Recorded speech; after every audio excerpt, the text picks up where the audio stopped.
So I was reflecting the other day about setting financial goals, and I had an epiphany. And I know I often talk about setting SMART goals and even smarter goals, which adds exciting and risky to the model. I've talked about having short, medium, and long-term goals. For example, this month, this year, and a 5-year goal. I've also talked about sharing your goals publicly or with a loved one so you have accountability. I've even discussed how important it is to keep your goals visually in sight so they stay top of mind. And this is all good advice, but there's something that I do that I think is even more important that helps me achieve my goals. It's my secret weapon, and I think it's gonna help you massively as well today. Because without this shift in perspective, when it comes to goal setting, you're likely to feel completely unmotivated when you get off track, and from there, you're likely to stop setting goals altogether. Even better, you can apply this strategy I'm about to share to everyday decision making to help you be more productive and intentional day to day. And you know what? No more teasing or setting it up. Here is the secret weapon strategy to achieving your financial goals. To achieve your goals, it's critically important to have a carrot. No, not the vegetable, a reward, a concrete motivator, something you get to enjoy after success because you earned it. And before you click away because I already told you the answer, stick around because there are so many ways you can apply this. Plus, I'll explain the psychology behind it, and I'll even arm you with specific goals and carrot ideas in the end. But before we talk about carrots, let's talk about sticks. The stick method is what holds people back. It's threatening yourself for failing and beating yourself up when you miss a goal. And it's a mental trap. Example, if I don't get a new job this week, I won't be able to pay the utility bill. And if I can't pay that, they're gonna turn off the lights. And if that happens, I'll have to resort to using candles day to day just to see, and knowing me, I'll probably end up burning the entire house down. All right, that is a dramatic example, but sometimes we go there. Here's a more common example. If I don't get a job by the end of the month, I'll be forced to move back in with my parents. Or if I end up ordering takeout again every day this week, I'm not allowed to spend any money on fun this weekend. Some people are so hard on themselves that when things go wrong, they become totally unmotivated to get back on track or set a new goal. My credit card debt is so bad, there's not even a point in trying.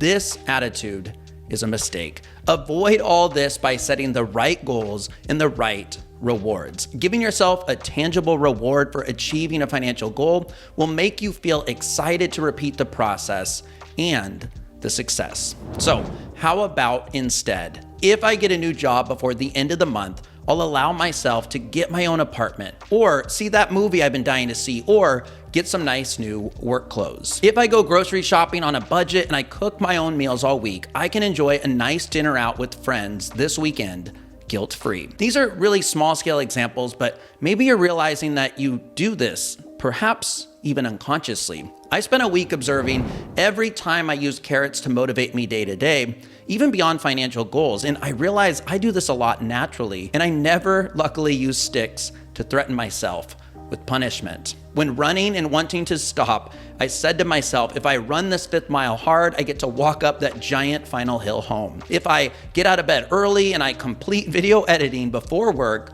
I will allow myself to enjoy the game on TV tonight while relaxing. If I eat a healthy lunch and dinner today, I get to eat the relatively healthy ice cream dessert I've been eyeing in the freezer all week. If I lose 5 pounds this month, I'll reward myself with new gym clothes next month. And for financial examples, if I skip the next 2 new iPhones, I will allow myself to buy the Pro model after that without any guilt. If we hit our savings goal for the year, we've earned that pantry makeover in the new year that we've been designing. And these are really random examples, but it goes to show that we do this all the time. We negotiate with ourselves via reward incentives to stay motivated. We tease something good to help us do the hard thing first. And I really encourage you to lean into this with your financial goals. And I'll share a few examples, like I said, in a moment. But first, I want to point out the language I was using in those examples. If goal achieved, I'll reward myself with X. If desired outcome, I will allow myself to enjoy. If success, I get to do Z. Give yourself permission for a reward for achieving success, no matter how small or large, with positive, encouraging language. And after reflecting on this secret weapon goal epiphany, I did some digging and I found research actually backs this concept up. Neuroscience suggests that when it comes to motivating action, rewards are more effective than punishments, especially as it pertains to motivating employees. And so if you're a boss or a people leader, definitely take note of this. Carrots, not sticks, are most effective. According to this Harvard Business Review article, I'll link to it below, this comes from a study conducted at a New York State hospital trying to motivate employees to wash their hands more often. Negative signs near soap dispensers didn't work, even when cameras were watching, but digital signs saying good job when the action was complete led to 9 times more hand washing within 4 weeks. And again, this leads to a positive cycle. Positive feedback triggers a reward signal in the brain, reinforcing the action that caused it and making it more likely to be repeated in the future. Our brains are wired to want rewards, and our brains know that rewards are a result of taking action. When we know something good is to come, our brains shift into go mode. Now, interesting enough, the opposite is also true. Our brains are wired to stay put to avoid bad things. The best way to not get hurt is to avoid action altogether. Don't set another financial goal because it was painful when you didn't achieve the last one. And this probably won't surprise you, but studies have shown that giving people small monetary rewards for exercising or eating healthy was more effective at changing behavior than warning of obesity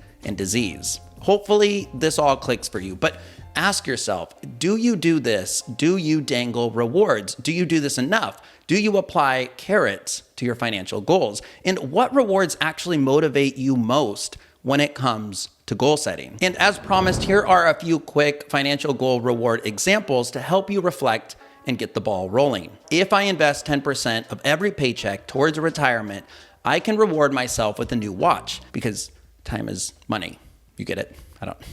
If I save an emergency fund of $10,000 this year, I will reward myself with a new laptop that I've been desperately needing. If I max out my Roth IRA, I'll take a small vacation away. And you might be thinking, Frankie, wait a minute. Isn't it counterintuitive to spend money as a reward for saving money?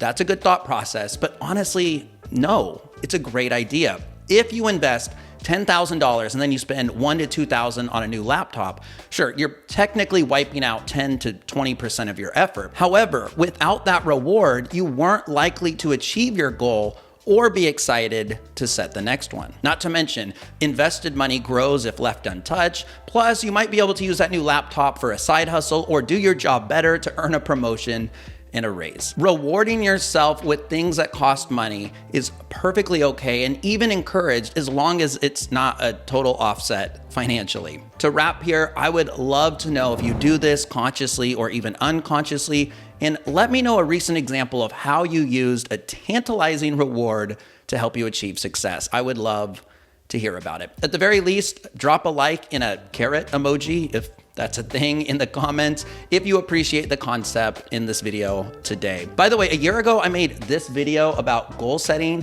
focused on thinking small for success. That video paired with today's concept is going to double your results, and that's just math. So check that one out now. I'll see you there, and I'll see you next week, I hope, on the next one. Thanks.